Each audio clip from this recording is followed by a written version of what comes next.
조르조네는 16세기 베네치아 회화의 창시자로 일컬어집니다.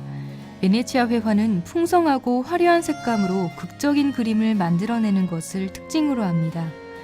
또 그는 인물을 중요시하고 배경은 단지 빈 곳을 메우는 용도에 지나지 않았던 이탈리아 로마나 피렌체 미술과는 달리 배경에도 중요한 의미를 부여했습니다.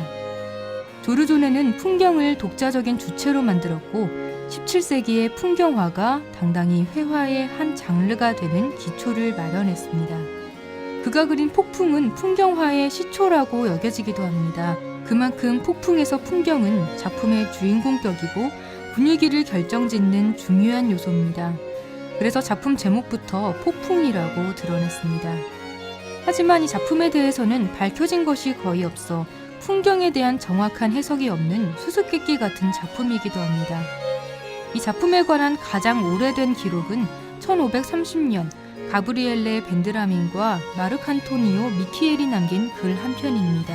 이들은 작품에 관해서 조르조 바르바렐리 다 카스텔프랑코가 그린 폭풍우가 치고 집시 여인과 군인이 있는 풍경이라고 기록했습니다. 이 작품이 누가 그린 것인지를 명확히 알려주는 기록으로 여기서 가브리엘레는 최초로 이 작품을 소유한 사람으로 알려져 있습니다.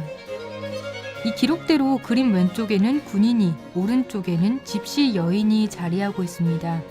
기다란 나무 작대기를 든 남자는 스타킹을 한쪽만 신은 채 여인을 바라보고 있습니다. 전라의 여인은 아이에게 젖을 먹이고 있습니다.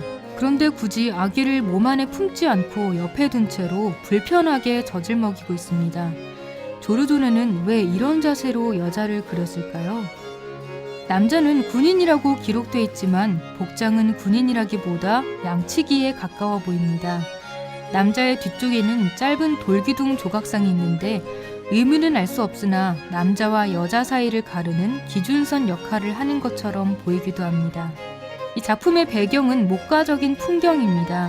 근경은 따뜻한 붉은 톤의 색을 칠해 더욱 가까워 보이는 효과를 주고 원경은 차갑고 푸른 톤의 색을 써서 더욱 멀어 보이는 원근감을 적용했습니다.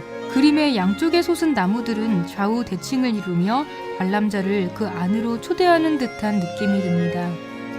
나무 사이로는 강을 건너기 위한 높은 다리가 가로지르면서 부도에 안정감을 줍니다. 그보다 더 멀리 어렴풋이 보이는 마을 건물들에 이상하게 환한 빛이 비추고 있습니다. 금방이라도 폭풍우가 쏟아질 것 같은 먹구름 사이로 선명한 번개 하나가 내려오고 있기 때문입니다. 이 번개 하나로 그림은 당장이라도 무슨 일이 벌어질 것만 같은 긴장감을 줍니다.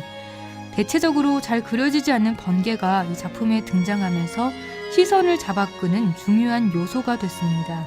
베스트셀러 서양 미술사를 쓴 세계적인 미술사학자 에른스트 곰브리치도 이 작품에서 번개를 유심히 보라고 했습니다. 그만큼 이 작품에서 풍경 그리고 번개가 중요한 역할을 하고 있는 것입니다. 빛과 색채를 이용해 작품의 분위기와 감정을 입힌 조르조네는 그 작품에서 시적인 아름다움이 느껴진다고 합니다. 그래서 시적인 요소가 있는 그림을 조르조네스크라고 부릅니다. 여러 가지 감정에 따라 다르게 받아들여지는 시처럼 이 그림도 명확한 주제를 알아낼 수는 없습니다. 그러나 한 줄기 내려오는 번개만으로 풍경의 존재감은 두드러집니다. 그래서 폭풍은 서양 미술사 최초의 풍경화라고 일컬어질 수 있었습니다.